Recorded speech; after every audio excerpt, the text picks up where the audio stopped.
Welcome everyone. I know some familiar faces and there's some unfamiliar faces here, but welcome to Size and Ice. We're really happy to have you here this evening. Just to tell you a little bit about Size and Ice, it's been operational for about 20 years now. It started back with frozen puppies with Tony up at Cowder, and a lot of people are familiar with the Cowder location. But the brand itself actually has quite a few locations across the country and overseas. So we're spreading out everywhere. We also offer some specialist reproduction services. We have Dr. Peter Tazawa up at Cowder. So for some of those more complex, tricky cases, we pull on his knowledge from there as well. But Size and Ice Richmond here actually only opened up the 1st of March this year. So we're still a new clinic in its early beginning phases, but it's super exciting to be here at Richmond Race Club and to be able to offer the industry a clinic here on the track to help you guys out. We not only cover reproduction services, but we do all the full-scale GP services. So if there's anything that you guys need help with, please always feel free to reach out. We're here any time all day. And here at Size and Ice Richmond, it's led by myself and Tony. I come from a mixed practice background. I'm a dog breeder. I actually breed shepherds, and I show and I run around a ring and in suits and do all those kind of things. I breed white Swiss shepherds up there. So I have a big interest and special passion in reproduction and a growing love for greyhounds themselves. But Tony's been involved with greyhounds for, I think he said, almost 20 years. So he's owned and trained a few greyhounds himself, and he brings a wealth of knowledge with reproduction himself. He's an excellent collector of semen and very good at that. So anytime there's a tricky dog, I definitely defer to Tony. So welcome, and we're so happy to talk about the topic, which is TCIs. But just to give you a bit of background, Danny asked me to discuss TCIs and why it's come about in the industry, because you all know what surgical insemination is. And I have heard a few people a bit sceptical and concerned about the transition. But why did that happen? It happened because a few years ago in 2020, the AVA, which is the Australian Veterinary Association, released their policy, so their viewpoint on surgical insemination dogs.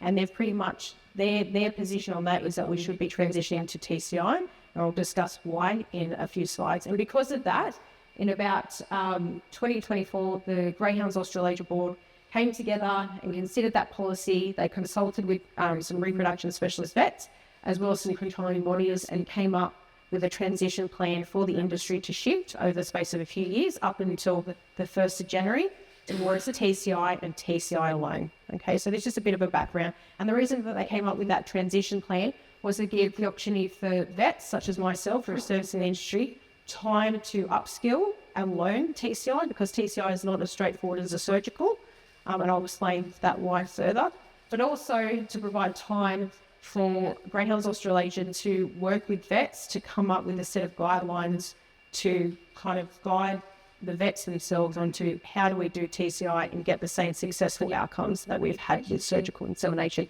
And there's just a hyperlink with some more questions that can be answered there.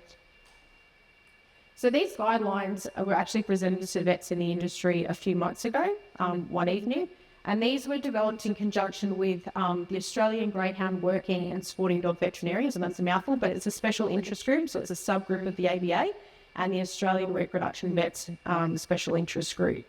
And what they did is, with that working party, they put together these guidelines to assist vets, and these guidelines kind of cover a few categories that I've got there. So in terms of semen doses, how that varies with fresh, chilled and frozen, as well as timing, ovulation, pregnancy rates. Do we do single or do we do multiple inseminations? Also, what is the recommended volume of semen to put into the bitch, as well as any greyhound specific factors. So this presentation is going to be loosely based around that. But I'm going to present it more in terms of what would you expect if you came to my clinic, and what does TCI look like in the procedure itself. Okay? So the purpose is to obviously cover some of these guidelines, like I said, to give you guys some pertinent information about this shift and what it looks like as a procedure, and hopefully allay any of your concerns and make you guys feel more confident with this transition that we're going to be going through in the next few weeks. So transcervical insemination, or TCI is what I'm going to call it. By show of hands, who actually knows what the procedure is? Does anyone know? I've got a vet. What about any of you trainers or owners? Do you guys actually know what the procedure is? Yeah, a couple of nods. Anyone? But no, that's okay if you don't, because that's what the point of tonight is. Absolutely. Has anyone actually had a TCI performed yet on their greyhounds? One? Next? Sorry? He was running on 30 years. Oh, awesome. Excellent. Okay, no. So everyone's pretty hasn't got a lot of knowledge or hasn't really experienced it, that's great, because that actually works well with what I'm going to present with you tonight. So broadly, and this is not a treating you guys like you're silly, you don't know, but just to kind of show you where it fits in terms of canine reproduction, we all know what a natural mating is. I'm sure we all know what a vaginal AI is, and that's what we call like vaginal insemination. So, and I'll show you anatomically on a diagram in a minute. And there are two methods of intrauterine insemination, and that's one of the key points that I wanted to drive home today, is that surgical insemination and TCI actually depositing semen in the same location. And I think that's important that we understand that. And I'll describe it in a second. So here you guys get to do a bit of veterinary anatomy. So this is something that I did back in vet school. So this is just a schematic diagram. Hopefully the mouse, it doesn't show there. It doesn't show there, I'm sorry guys. But if you look down to the left of the diagram, there's a funny word called vestibule, okay? And that's essentially starting at the vulva, and that's the entrance. So you guys would know when a bitch comes into heat, you'll see vulvar swelling, you'll see discharge and things like that. So a vaginal insemination, so where there might be a natural mating, or we use the catheter to deposit semen vaginally, would go in, see that big bit where the vagina's pointing there? That's where the semen was deposited, okay? I wish I had a clicker because it'd be great to point to some things for you guys. When you go forward of the number 2 there, you can start to see something called the dorsal vaginal fold, and it goes forward to the cervix, which looks like a little nubbin there. And then on the opposite side of that is the uterus, okay? And the one point that I wanted to talk about today is that when we're actually inseminating the bitch via TCI or via surgical, all of the semen is going on the uterus side of the cervix, okay? And I want to describe that. And I've actually got a video of me performing a TCI on a Greyhound here only a couple of weeks ago. So you can see what I see and what the process looks like, okay? So just some of the key differences, and these is essentially very basically the reason why we've got the shift away from surgical to TCI, and that being that a surgical does require a full general anaesthetic because we are creating a small abdominal incision to go inside the abdominal cavity of the bitch to find the uterine walls, catheterize and deposit the semen. The difference here is in a TCI, there is no sedation or any sort of anaesthetic required. Okay, if we get the bitch in the right time, so in standing estrus, she will stand there and she will stand there comfortably and not stressed. Most bitches that might be a little bit stressed is usually because they don't like being handled or they don't like being in a clinic environment themselves. But all in all, we really don't have any bitches that are uncomfortable with the procedure at all. The other thing is it's considered non-invasive because there is no surgical incision required. And I'll show you that via, I've actually got one of the catheters here so you guys can actually see how similar that is to what we passed through. The other is that with a TCI, there is actually no care afterwards. The bitch will just trot out of the clinic as if nothing happened. Obviously, we do have a surgical wound care and anaesthetic associated risks and that kind of thing. So that's why the whole industry, including the veterinary industry, has shifted away. And this has actually happened in quite a few countries already. I think the UK, Norway, or somewhere else in Sweden, I think surgical inseminations have already been banned. So it is a matter of time before that happens here in Australia, even across into our domestic animals as well. So the equipment. So this is actually just some photos that I've taken. I'd be happy to give you guys a tour after the talk, so you can actually see where we perform the TCI. But on the left-hand side here, you can just see a photo looking in from our doorway of the room. It's very basic. There's nothing really exciting things required. We use a hydraulic table to get the bitch to the level of myself. I'm the main operator here. And then you can see on the right-hand side of that diagram, that's what I call my clean station. So that's where everything is, all the equipment that I use. And then we've got the dirty station on the right. So once everything is being used, that's to ensure everything stays clean and sterile and there's no cross-contamination across dogs. In the middle diagram there, you can see the shunts. I like to use a shunt. Not all vets like to use the shunt system. Some will go in without a shunt. It is my personal preference, and I'll show you a video of why I like to use a shunt.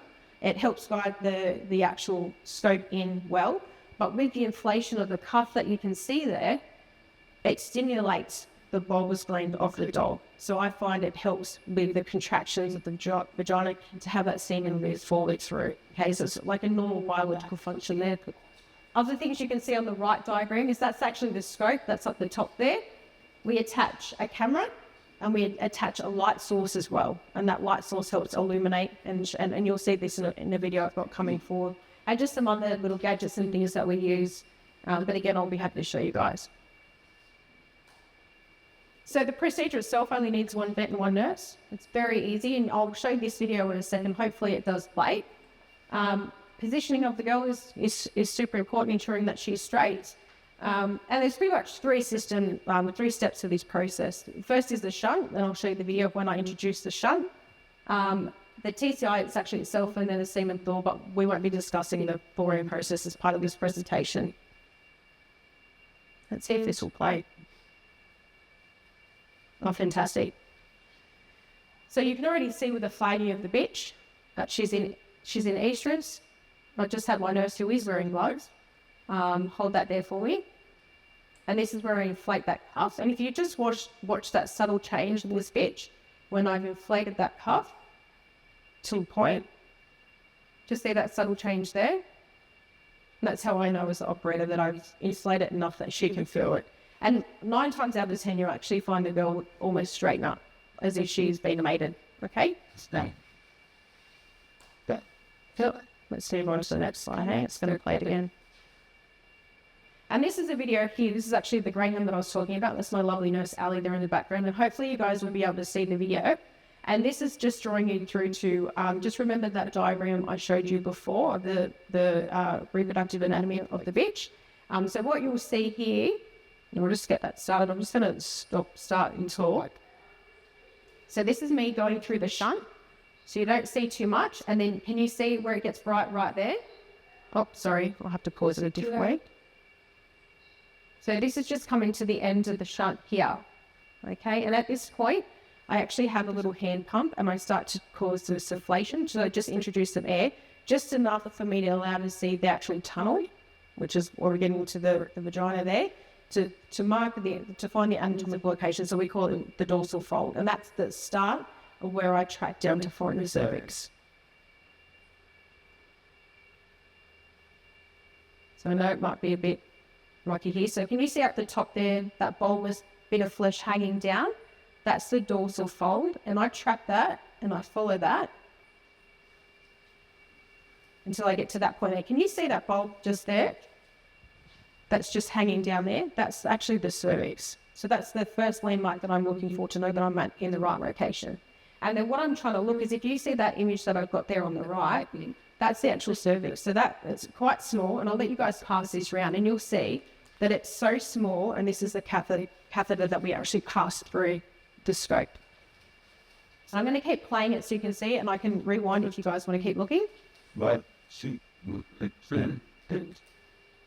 So I found the cervix, and now what I've got to find is the actual opening itself. And it actually is not as simple as you think.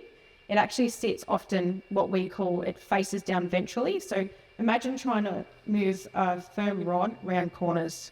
It's quite tricky, and that's why positioning is key. And can you just see right there, that red line?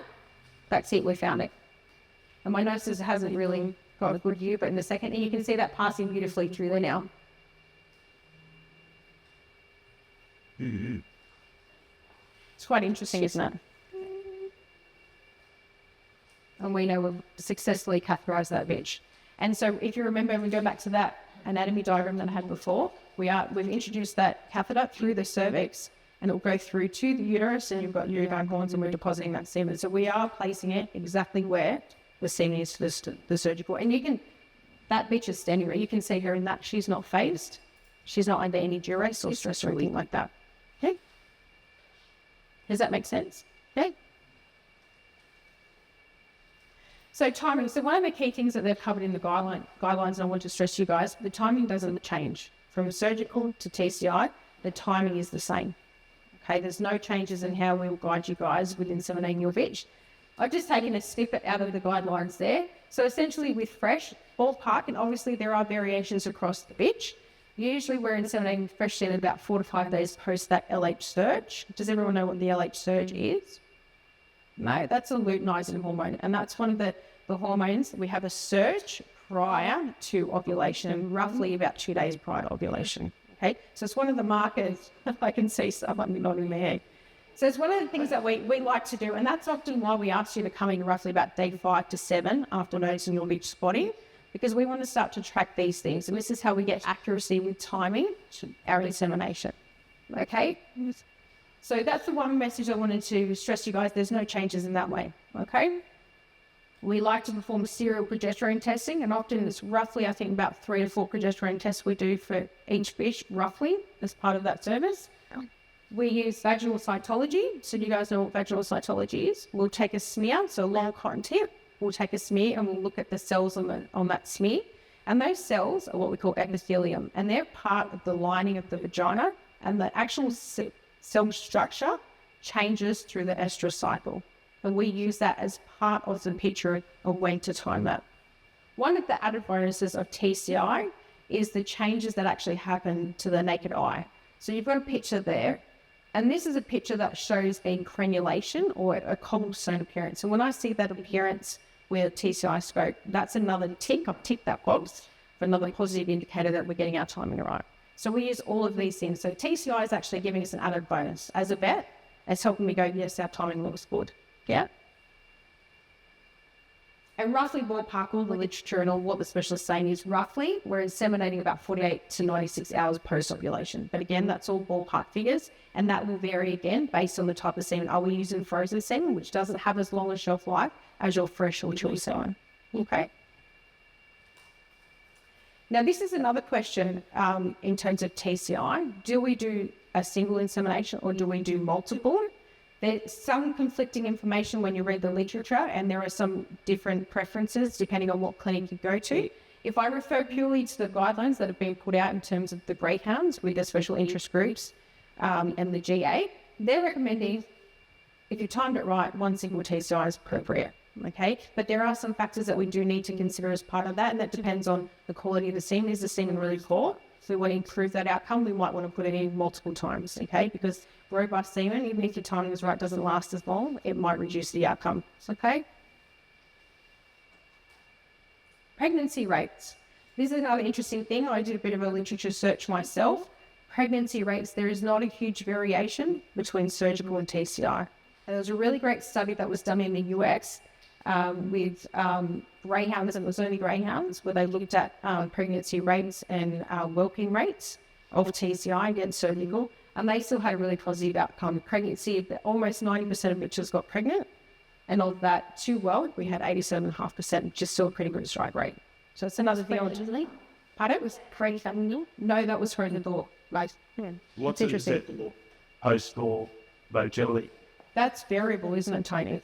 Anyway, if you look at what the repro specialists say, anywhere from 40% up is considered all right. But we want better numbers than that. And if you had 40%, I would almost consider, I think, Tony might be more. Greyhounds would generally be in there almost 65 to 70%. I've had 165%.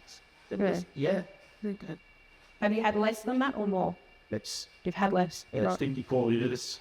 Yeah, right. 52 LPs. Having a 6.7 cups. And I used to we had 2 uses, and one each had liver cancer, and died 3 months later. Oh. The other ones, it's Craig Town, the Fenio, who go on and do it.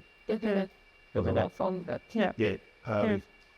I don't tend to understand the procedure, but is it possible that you can have trouble getting to the point where you need to get to in the procedure such that you have to abandon it?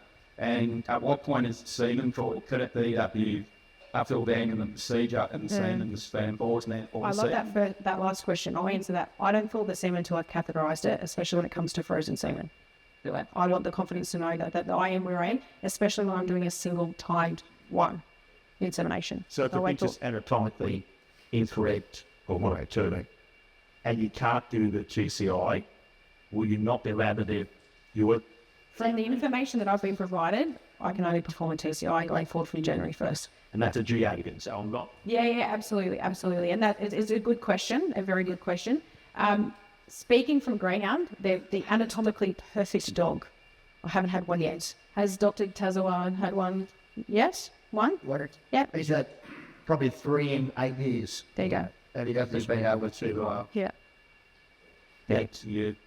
So very rare. I have more difficulty with some of the other designer breeds that might be anatomically different or to be gentle. I think they can be more difficult. I can say that from one day to the next it can change. Absolutely. So, you know, it's your line ball decision on doing the insemination today, tomorrow, or this afternoon. It may change. Whereas it's open up. Yep. You know, so if the seems like forward at that process at that time, then you can look at doing it at later date. And I've had that, and I've had that in cases where I've had 2 inseminations on the one bitch, and one day has been particularly difficult, and the next day it's taken me 10 seconds. And Tony's right, we get those days, and that's the spot on day. So just to recap, the risk of the semen being forward and then not being used very low on the way you operate. Yep. So is that practice that we're going to check that is widespread all our foods that so there's a procedure there that avoids the semen being wasted because you're checking that it's going on. Are we checking that all our vets that are approved to do this have the same procedure? Is that common? I can't speak for other clinics, I'm sorry. Yeah, I'm not sure. That's an important aspect. It is a good question, but I think that's one that also requires you to have that conversation with your vet. If it's not us and you have another reproductive clinic that you use, that would be a conversation I'd have with them before you're actually got to that point. So maybe at the first timings, like day 5 to 7, or when you notice her bleeding, you're doing her first progesterone, have those conversations with your vet. Okay, it's super I agree important. with that point, but the market's not yet educated on that, and we're here now. We just like that what seems to potentially is better than everyone else's. So we don't want people with basket rail straws that are worth 15,000 finding out they should have asked that after it's been wasted. Yeah. So to me, that's something that GR and SW or GA should look at in terms of the operating process. And that goes in my anecdotal diagnosis. No, you're right. Not like the consultation we've all had at his age. Nothing to Yeah. we should have had in time to fresh to the air. Yeah. But I think, as Annie said, any and all feedback you guys can pass through. I think that's part of Annie's role that she stepped into Greyhound Rose in New South Wales, is to have those discussions. So by all means, she's very approachable, she's lovely, she's friendly. I'd be feedbacking that information back that way, for sure. I do understand what's in there about that, but say as an equivalent, when I was working the practice, I was well eventually among the students, just because I did teach about twice a year, and there are events that do it every patch of the year. So, you know, anything that I'm getting done, obviously it's very good that does it frequently. So that's a big starting point. So if you're going to a vet that doesn't want a reproduction, you probably get it on the front foot there. But also it's absolutely your rights to say, you know, just so you know what figure it is that this and I would expect that if he fails, they practice the vets that you know all the time, but definitely expect that money. Yeah. You like your rights to just have Absolutely. wanted to check what I have the difference. But again, it's not something that's regulated necessarily, so it's not something that you could speak about. No, I say can't. this, No. this is the thing that okay. But I don't see it in terms of audience. Is it just Greyhounds from the first jazz, or is it all not very? No, it's just Greyhounds. Yeah. But I do expect the whole landscape will change, and I think it'll be sooner rather than later. That will be a requirement for all. So, yeah. Transcervical percentage of bacteria can, or is it just frozen or we're setting into the same? Is that in this or not? No, that's pregnancy rate. So pregnancy rate, so confirmed pregnancy at day 28. Yes, we Yeah, that says 50 to 70%. It's variable across the literature. Half of the talk. Sometimes, it's some of them, and some of those are the older pieces of literature. So this is just from a synopsis. I'm looking at everything. This is what it's been presented as. But there are factors. But there are. I understanding most breakdowns are frozen forward. Yes. It's not free. So we're looking at a 50%. There are other factors which I'll talk about in another slide that can affect. It's not necessarily the procedure itself. There are other factors that can actually affect the pregnancy rate. So it's not a hard and fast rule. It could be the semen quality. It could be the timing. Because they're being split so many ways for TCI. I'll talk about some more of those things in another slide, and that might help clear that up for you. Yeah. Sure. When you said you might, like, the next time, you asked me or the next day, then we try again, and you might get, how many years would you have before you used to say, How long is a piece of string? no, unless you're Absolutely. on the face, and so the culture was like I am crossing groups. Well, it's Don't all- necessarily. there is a 24-hour window for the later years. So, right? So if one of your teachers are a little bit stressed, okay, and I mean, need to leave it for 6 hours, then you're much more likely to get in. So, and when it's done natural mating over the years, you know, you're trying to do a natural mating, you couldn't get it done, but 6 hours later, the natural mating took place. So it's about the organisation understanding where the pictures in the side and progesterones, and that 24 hours that you have gives you the timing to be able to move those to make it a gap. Again, I've only seen 3 of these not being able to go in over 8 years up at Calgary. So the percentage rates are very, very small. That seems like given that our conception rate is 96%. That's based on, it's not just the procedure, keep that in mind. This takes into account a number of different variables, like I said, that I'll cover in a second. Yeah. And studies are not always complete in and of themselves. There are variables outside of that study that they can't control. I wouldn't be stressed about the 50% of that. I wouldn't be at all. I would be focusing more on that Greyhound specific study that did frozen thawed. Those conception rates are good. Yeah. And that is the one that if you spoke to a reproduction specialist, that's what they would be referring to every time. Okay. I'll keep going just for a sec and then we'll keep having some more questions. So from everything that the guidelines put out there, and the guidelines, I've got a copy of it here if you guys want to have a look at it. For sure, please feel free to come up and have a squeeze. The special interest groups that came together to develop these guidelines said there is no real variance between surgical and TCI, and that's what they're pushing, okay? Main factors they consider to actually affect the outcome and success of a TCI, exactly what we've got here listed as sperm quality. We've got the insemination timing and handling of the semen. How is the semen being handled as part of the freezing process in transport? But remember, transport plays a factor in this, and in that post-thaw as well. So all of these variables have to be considered, not just the actual procedure itself. Obviously, the operator, the TCI, that is another aspect to consider as well, okay? They want to keep driving home the importance of progesterone monitoring and getting that timing right that Tony was mentioning, okay? They do actually say that the minimum 100 million normal progressively motile sperm per breeding unit is still acceptable, okay? But another thing to consider is maybe upping those values from up to about 150 to 200 million, right? Tons. And that's that there, and I feel like it was missing a slide. I don't know what that's disappeared to. And some of those there literature, if any of you are interested in looking at that, I can lead you towards some of those articles as well. Okay. So are you guys freezing now down at first now? Yeah, as a majority, yeah. I mean, we've listed for the last, as you do well, we've listed the numbers for the last 12 months since the years was telling court. It's probably a little bit hard with some of the more nurses size. So they're probably trying to move them slightly. There's not been a line pretty the same as far as numbers go with the DA. Okay, as far as I'm aware. Yeah, Ken's got them, and I spoke to Ken on to day one regarding the numbers, and Ken said, let's lift the numbers, let's get the numbers where I need to make sure that these TCIs are going to work for the thing easy yourself. And that's what we've been doing. We've been doing that for a number of months now. So yeah, we've lifted the numbers. Majority of them are over 150, so we're moving towards 200. And but that's I'm back to the quality you've seen them, mate. But that's it, Tony. We've all got story the sequence quite old. I'm not saying it's low, that could be wrong, but using that may now be compromised. And you're 100%. You're 100% right.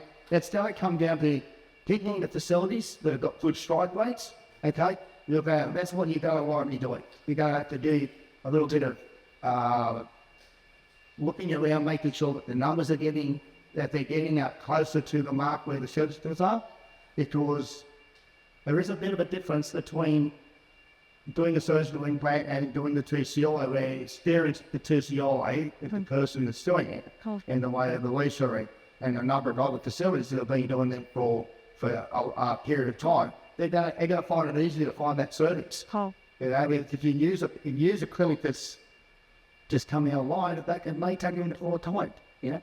Can I ask, are you happy to report your strike rate that us as participants to check that out? I mean, Brown's just always going to report it. Then like, will they be ongoing? And why process? They won't respond to it. Yeah, Jeff Collins asked him, I don't know what he went through, but he told me going back to say I won't publish. I looked in the game, it's like the deadline industry are going to do it themselves. And they are, and that's what I mentioned before. Your strike rates. Well, Yeah. I'll for example, I'll go to nothing to you guys, but the fast track numbers in Victoria, and you see a stud dog A, miss on one page to 7 or 8. I asked the A to out 8 investigating why that dog's fair up fertility is not good. I said, to part of the standard. The standard was set way before inlands, and it was acceptable. It was not. And under 90% is unacceptable to me. Yeah. But you look at, again, it's a facility thing. I mean, our timing is essentially what we work on. So, okay, the rest of the cases, it falls into place. So if you get your timing on, you're going to get a next week. Okay, there's a number of pictures that we send over that we don't do because the female has not done anything correct. I mean, I ring them, I speak to them, sometimes they go ahead with it, sometimes they don't. Now that gets put back to customer, but that's a different ballgame altogether. So, Well, that Alicia, it's going to be, sorry? the single most important thing to me is tracking the progesterone. 100%. If I don't do that, if I miss a bitch, and I've got her at 20 and on when I first tested her, she could be coming out. No, they can't be coming down, they only go up. No, but I'm saying if I missed her completely, But that's where we can use other things. No, that's psychology. Yeah, There's other that's ways. exactly what. We There's always other things we understand can where they use to give us a You can't be picture. coming down, you're going up and you stay there for 4 weeks. You go under. Yeah. So there are a number of things we'll do. We'll do a smear on the bitch and we'll look at the changes to the cells. There is another guiding factor. Like with TCI, I can look inside the vagina to look at the changes that are happening. Now, to answer the question about strike rates, there are a group of vets that are coming together and I will pull the data from this clinic and they're going to actually do a publication on TCI rates using frozen thawed semen and looking at greyhounds as one factor as well. So that is happening with the vets themselves, okay? So you will get some of that information as well, okay? And can I just jump in as well? If there is also a question of semen quality that you're going to use and it is questionable, this is where I encourage you, call Tony or call myself. We'll have that conversation with you. And if it isn't great quality, do you have another breeding unit that we could use as well to increase? Because we know if you have low numbers, you want to boost those, you put more in. Simply. Yeah. The quality of greyhound semen is the exception. You get the odd dog. You might have one that's a little on the ugly side, but generally they're excellent. So that's what's going to give us the benefits of getting the TCI right and giving you the numbers. Now, we do all breeds up at Calgary. We've been doing TCIs for 8 years up there. The TCI mate is very, very good. But it comes down to the quality of the seed. So generally, with greyhound semen, I would say 1 out of 100. Yeah. And if you're in some buster, when you tell them you've got an average bottle of semen, they'll say, it's another bottle. So because they don't want to be handing their money back. They want to, and every bitch that comes in, they want to pay you because that's the difference between their dog making it a stud and not. I used to work on collision, and that was one of when we used to do breeds. You used to put less guards, more semen. I think you look at collision, he's missed 2 pictures. In fact, one of them was a guardie, and she couldn't have any more pups. So, That's that handling thing. It all comes down to female putting everything right, the facilities doing it much as they can to get it right. The semen generally is pretty good. If you've got 50%, well, it's still within it. You're still getting pregnancies. When you said you've got a 96% strike rate, that strike rate's nowhere any other breed in the world. That greyhounds fall in pup. Okay, so and they're very easy to do it, and they do everything right. You've just got to make sure that the clinics at the deep, you know that they're going to give it every chance to be for you. So, and as far as I know, the clinics that are doing the surgeries now are all good things. But that's going to be 2 minutes off it up. Yeah. It. And most of the clinics that have been servicing greyhound industry, they've been doing TCIs already for a while now. When you got a bitch that's really flighty, you go to this thing. We can use sedation. We can use a light level of sedation to calm her down. Absolutely. And if you know she's flighty, when we're starting to do the progesterone monitoring, you can let me know. Because there might even be something I can give you orally to give before you actually come in, because they do get that wind up, right? There are some dogs that as soon as they see that clinic, they saw that clinic, they start to get a bit jittery. And yes, it does. I can get a bitch if she's shaking on the table. You can imagine this tiny camera, a dog jumping, all of a sudden it actually looks like there's an earthquake happening, and they can make it hard for me to visualize that. So talk to me, and I'm happy to give you sedation to just help and make the process nice for her, because stress, we know, can affect conception rates. Interesting, yeah? You can't say it Ireland. They had a picture of a cradle. Yeah, some do. Yep. Some do have a cradle system. I've got great nurses that hold the dogs really well. Yeah. And I actually have some of the papers here that show some ways that people have developed cradles and things like that. I just think it's operator preference, right? You practice away, you become good at it, and that's what you're comfortable with. So it gives stuff. Are there any other questions we could answer, anyone? Snake? Excellent. What's the conception? Sorry, we know 61 days on a frozen infant now is the approximate date is wealthy. Is the GCI the same process? It's exactly the same, because the time was still the same. Yeah. It's based on the semen. Yeah.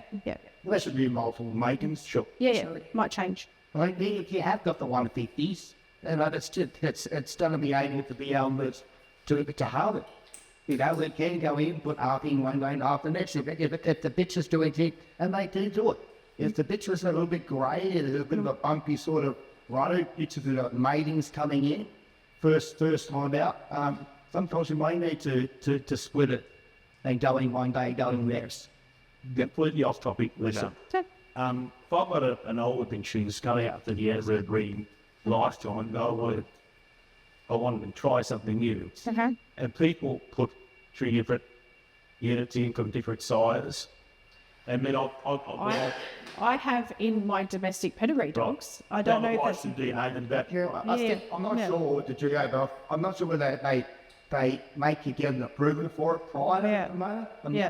But they do it. Same creature, so if it's allowed, I don't see a problem with that. We call it a dual sire mating in mine. Yeah. Absolutely. Yeah. I haven't had anyone do it with the Greyhounds yet, but I'm familiar with it in the Dogs Australia world. I've done it. I did a TCI on my own bitch. I put one doggy in the morning, and in the afternoon I put in another dog. And I'm just awaiting my DNA results now. We can all follow the right shape apart. I'm waiting for the DNA. So stay tuned, and I'll share it with you. White Swiss, yeah? Shepherds, yeah. We got all of it sitting in the state.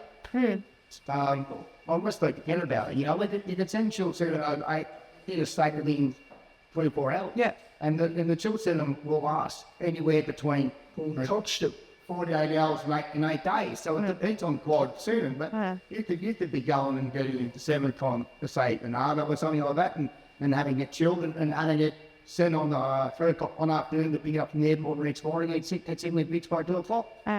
You know, so it can be done, and it's going to be a way of the future with doing some chilled semen at different times on some of those pictures that may need a little bit more.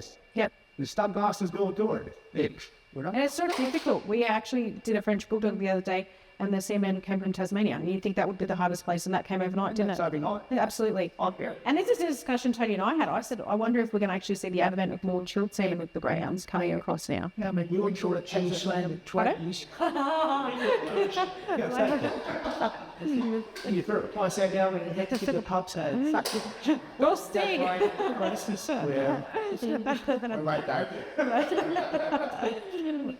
Did you have a question again? No. I was just going to say about the location inside. As you said, seeking the shit for me to say, but yeah. But I mean, you guys with the Greyhounds, you already know you have to be really organised with your bitches, right? Because you've got all these steps and approval processes. So this is part of that process. If you are interested in doing chills, be prepared and do it earlier. It's not hard. We can do it. Our company has a strong logistics component. We can help you with that. That's not a problem. So what's the clinical process? I've got to start with home. Yeah. I'm not registered start note. So if I walk in here, I've got the bitch here already. I just see him over on a couple of days, or is it one ejaculate twice a day? let Tony answer that question. Look, the process is going to be again the same thing, but with others which are out of state, we're pretty much on the ball. We're going to be able to say on Tuesday that we need to get that dog collected Thursday on the plane Thursday night and then be putting it in Friday. That's how much advance notice we're getting in now with progesterones. The cycle indicates where we are, and each blood verifies the blood before and after. So when you start booking the animals in for Thursday, on Wednesday we're doing that blood. Do you know what I mean? So we know that they're going forward all the way through. So they get into a flow. Once they get through that flow, it's very rare they'll pump. Occasionally they do, but we'll know before it happens. But what I'm saying is, if the bitch is here, I've brought her over, I've left her here to track the progesterone levels. But I'm then bringing the dog over on a certain day you're working, and then maybe do him another day. I don't know. Yeah, Is that what the process will be? Yeah, yeah. we just tell them to come over. We do it on TCI and pay us now. But we're doing it. So we just say we meet here on Thursdays, and you might have an ejaculate a wedding chill for oversight. So you may have to do one collection because just to do 1.2 billion, and we don't need that sort of volume. We'll put 600 million in one day, 600 million in the next. Yeah, and we've split it between bitches before as well. If the dog's got great quality semen, we can do all that.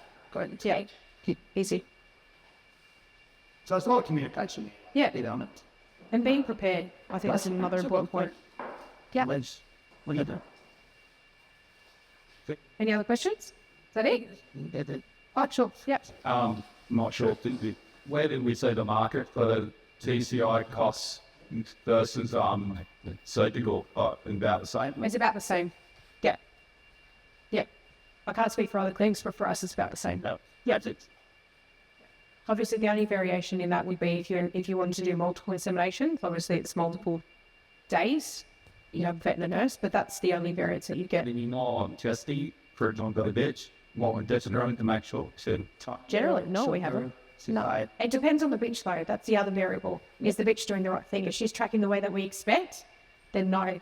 But some bitches might have a bit of a protracted. They might, be a bit bumpy, as Tony wants the word that way. But generally not. No. Whereas if you wanted to put, say, one day Ben Rex, it can't be extra cost. But if you can't get it the first time, and then you come in the back 6 hours later or whatever you get it, is that an extra cost as well? Depends how much I like you. Generally not, no. Generally not, no. Yeah. I'm just being a bit cheeky. He's all I right. probably never say in the industry, say there's going to be a fair bit of give and take there. Yeah. Do you know what I mean? Yeah. We're unable to do the job. At the end of the day, because it's not going to be something that's... We're not soul So it's just not being out and done to a 4 hour set. No. At least we're testing here with animals. No, we do nanograms here. Yeah. Yeah, we have a mini Vitus machine. So it's more accurate than some of the other machines that are out in the market. Yes, lots of people get confused about what the numbers are. Yeah, yeah, absolutely. But if you're not familiar with nanograms, I'll talk to To be you. honest, we don't really go too much with the numbers to everybody because cost variation. Because of the variation, I mean, we know a pitch that we've done today, it's got 26, 27 nanograms, and tomorrow I'm going to do yours on 40. It's just the way they rise. And you've got and be honest with you, in the summer they're rising quite quickly, and in winter they go an extra day. So because of that reason, when you start putting numbers on, you see that you come back and they say, well, I done it on 40, and that was too late. You know what I mean? The next week you've done on 24, and you got but it's just the same. It's very. And this comes back to the whole idea. This is why we want to do serial progesterone monitoring, because we're looking at when did the bitch roughly hit the LH rise? When did they roughly ovulate? And timing from that. And we use it as cytology. Why me and our physicians who went 2, 10, 12 cities. She was going. Yeah. And it's all kind of like a framework, but it's not every bitch is hard and fast. It's the same thing with anything veterinary. Not every dog follows the textbook, right? And it is about the trend, and the trend is what is most important. Yeah? That's true.